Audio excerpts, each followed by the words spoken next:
Hey there, welcome. Welcome to another episode of PigCake Plus News, specifically episode 5. How long? How long am I going to keep this up? Am I going to get bored? I don't know. Find out tomorrow. If I put an episode out tomorrow, then you'll know that I'm not bored of it. But if you guys were clever weeders, you would have recognized that that first song that I played was related to marijuana.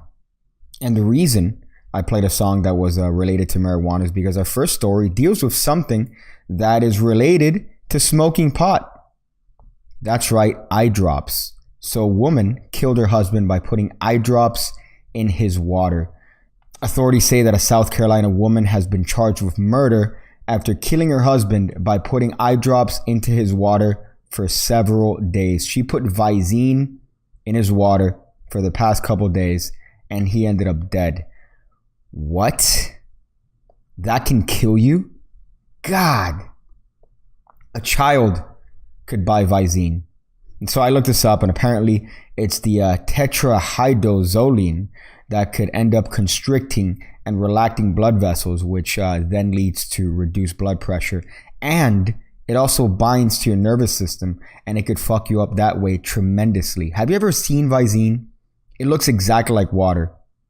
This is actually very similar to the fact that Gatorade and antifreeze pretty much taste the exact same. I haven't tried it myself, but I've read some stories that some scientists have gotten antifreeze and for some reason they decided to go for it and swish a little bit in their mouth, and it turns out that it tastes exactly like Gatorade. So there's a bunch of stories of people poisoning their scorned lovers with laced Gatorade. One story I remember had the husband questioning as to why the wife wanted him to drink Gatorade so badly and finding out that she was just trying to kill him. I think that's a good sign that you guys shouldn't be together if your significant other tries to murder you.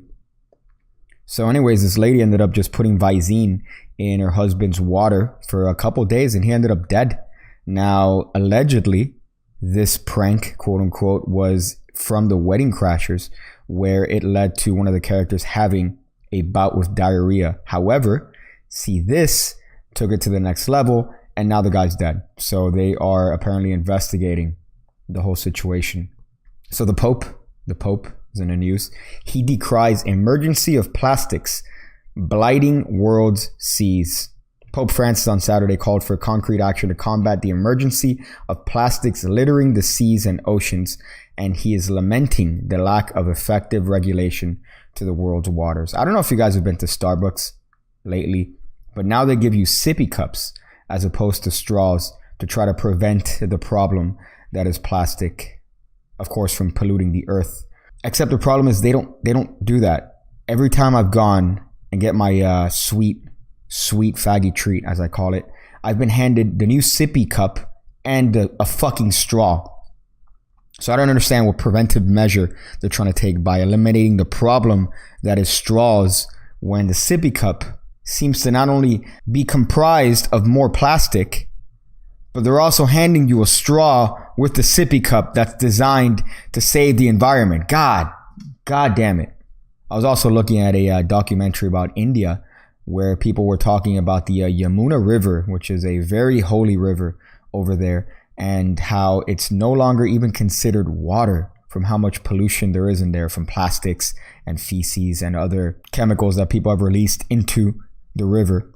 There's also a great moment in the documentary where they show a bunch of people shitting directly inside of the river, and just down the river, I would say maybe a couple blocks away, there were people having a religious ceremony with people bathing in the same water and drinking it, talking about its holy properties. I've always found that notion to be particularly interesting when it comes to these old-fashioned rivers, the Nile being another example, where it's running through Egypt, but it's pretty much comprised of mostly poop. Yet people still consider it this holy river. Something funny about a holy river being considered this godlike gift, and it's filled with human shit. So here's a fun story. Disneyland is to serve alcohol to the general public for the first time. Disneyland Resort in California will begin serving alcohol to the general public in 2019. Any adult Disney visitor who wishes it can drink it now in the new hotspot, Olga's Cantina, which is from Star Wars, for those of you that couldn't figure that out. I'm sure most of you guys figured that out. Virgins out there. Now, me personally, I would love to see a bunch of dads getting absolutely trashed at Disney after hours of dealing with screaming children wanting to go on different rides. Disney has to be one of the circles of hell. It has to be one of those circles of hell that Dante failed to mention. You notice that when a cast member, which is what they call their employees, so you could be cleaning poop in a bathroom, but you're a cast member. You're not a janitor. You're cast as a janitor. So if they have to point at something, they're not gonna point at it with just a finger, because that's rude. They're gonna use their entire hand. So the rule is that if you ask them for directions, they can't just point at it and say, yeah, you got to go over there. They have to use their whole hand, a more open gesture, and say, it's over there, sir, as opposed to pointing at it, which could be considered rude. This is essentially from the manifesto of a psychopath. There's no other person I could possibly think of such a minute detail like that and be sane. Also, it's hot. You have to walk around everywhere, and you're constantly being lied to. You are being lied to almost on a second-to-second basis in Disneyland. They're injecting fragrances in the air. So when you walk by a particular stand or restaurant, it just so happens that it smells like nuts all of a sudden. And they're the greatest nuts you've ever smelled, apart from your father's. But you smell the air, you smell pizza, and you're like, man, I have to have that. You are being lied to. And then the worst part is that you got to wait in lines, these ridiculously long lines, and they lie to you there because the wait times they give you are always more than what you actually wait. So when people leave that particular ride, they go, man, you know what? That wait wasn't as long. That's exactly what they want you to think. They're manipulating you. Your brain is malleable to the fucking mouse. So next time you go and you see that a ride is going to be 60 minutes, it's probably going to be a little bit less. It's probably going to be a little bit less of a wait time, but they really want people to think, man, that wasn't 60 minutes. I actually ended up coming out of here way sooner. And of course, that you got played. I think Horror Nights is one of the worst ones because it's essentially you paying to have somebody jump in front of you and make a loud noise.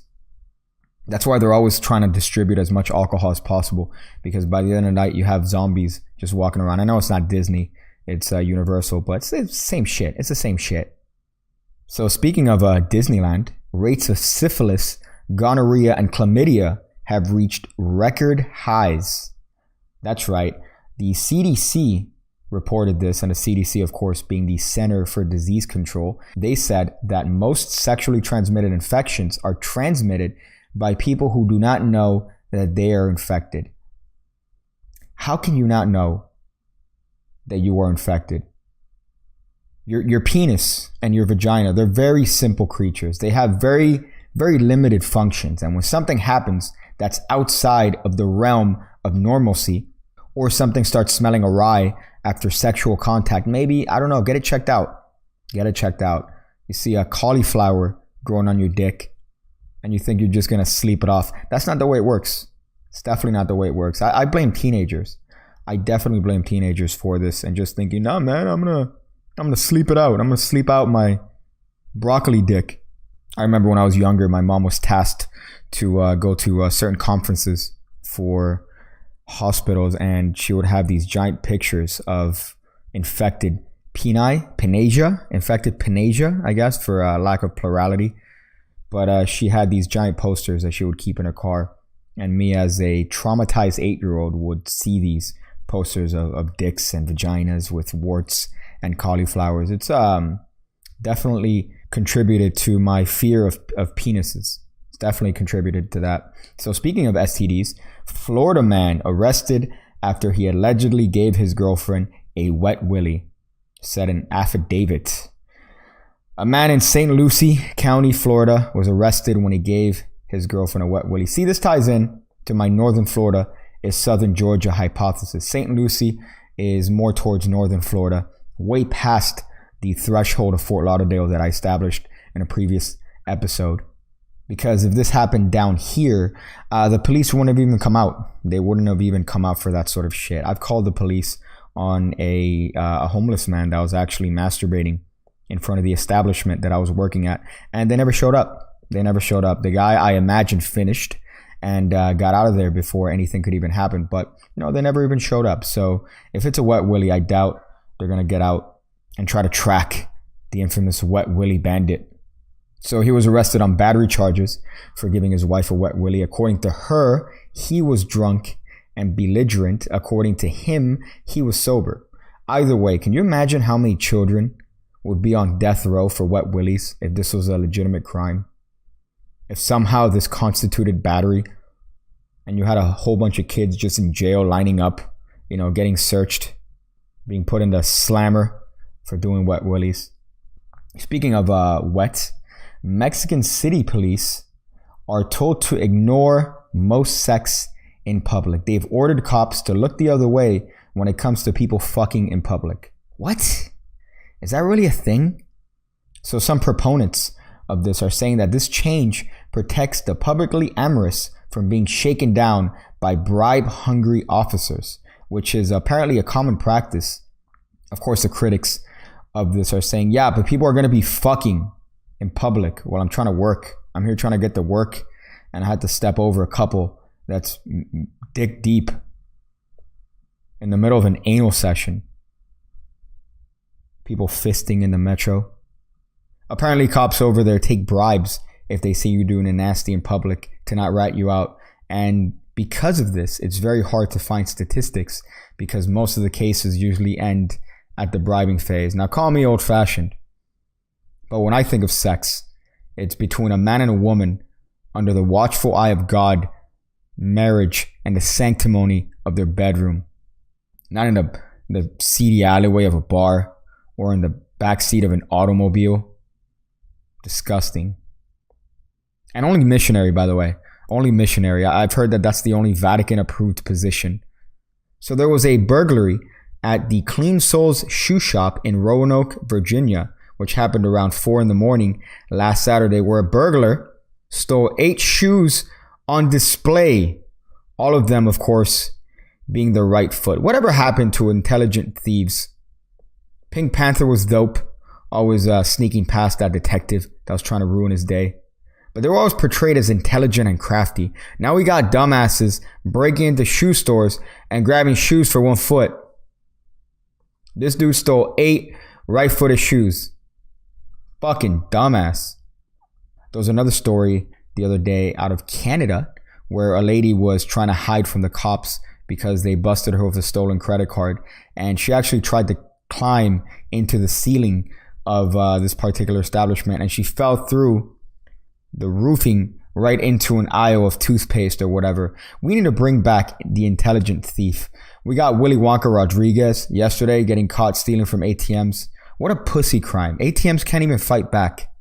We need to bring back the intelligent thief, the Pink Panther thief. I want to hear about crime rings, about people not getting caught, not about dudes robbing shoes that they can't even wear. They can't even sell it because they only got right shoes. So literally this guy breaks in, his face is on camera, and for what? For 8, not even pairs of shoes, just 8 singular shoes. God.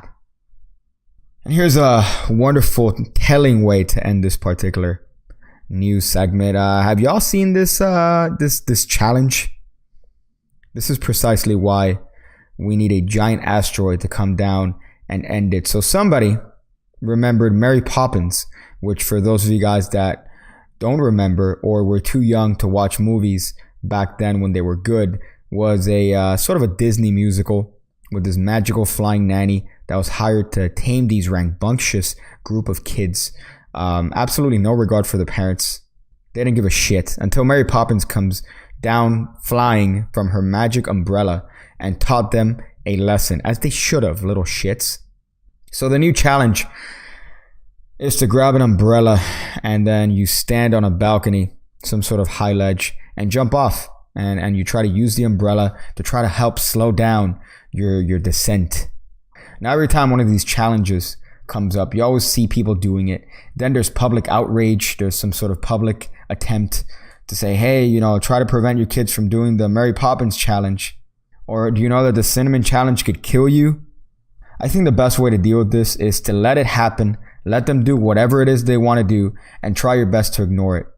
Use the laws of Darwinism to your advantage. All they want is attention, so why give it to them? I want to imagine a world where I'm walking down the street, avoiding people swallowing spoonfuls of cinnamon, jumping off high shit with an umbrella, and dancing outside of moving cars with nobody paying attention to them. Eventually, they're just going to go away. Now, I got a challenge. How about setting goals challenge, where you try to take time out of the day to outline your goals and ambitions? Or how about the thank your parents challenge, where you have to thank your parents for putting up with your shit until you realize that what they did for you was actually good? Or you know what? How about the good pedestrian challenge, where when you cross the street when you're supposed to and not walk slowly across crosswalks just because it's your right of way? I fucking hate those people. It's like an intersection where they could technically walk across because it's their right of way, but you still have cars trying to turn on the street that they're walking on, and they take their time just because they can. Right of way doesn't mean you have to be an inconsiderate piece of shit. God, when are people going to realize that they need to have a modicum of decency? So that's it. That's the news for today. Hope you guys enjoyed that. A little bit of a rant at the end there, but definitely subscribe if you haven't already. It helps out, lets people think that this channel is actually successful because they see the number on the subscription. They're like, oh man, this is good, but it's not really. What else? I'm gonna leave you guys some advice here. When you guys enter a convenience store, make sure to get those wipies and use it to wipe off all the blood. I'm gonna go figure out different ways to use a ceiling fan as a floor fan.